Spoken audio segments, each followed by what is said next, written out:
So, what's up mga kaibigan? For today's activated tayo ng Uber ngayon. Ito ang ating first delivery.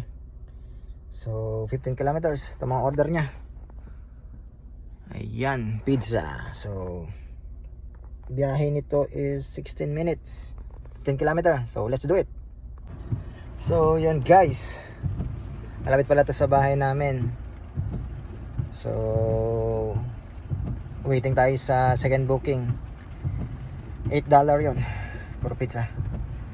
Okay, let's see. Hi guys, second booking sa Five Guys. So burger to. Ayan. Ayan ang burger. At verify natin. So sa ano lang to, 3 kilometers, 3.7 kilometers, 7 minutes. Okay, let's do it.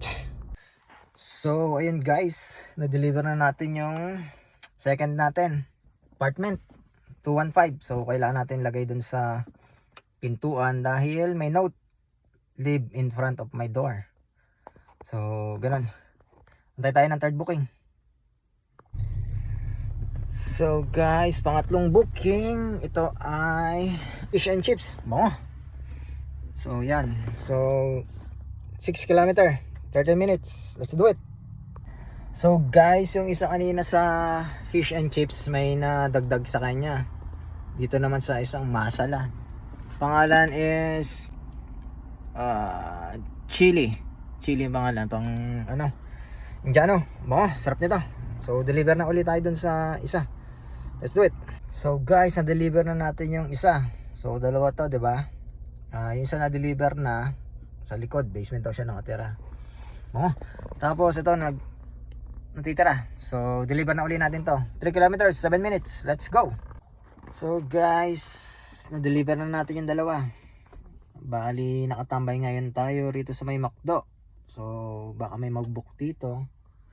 At least malapit na tayo. Antay-antay lang.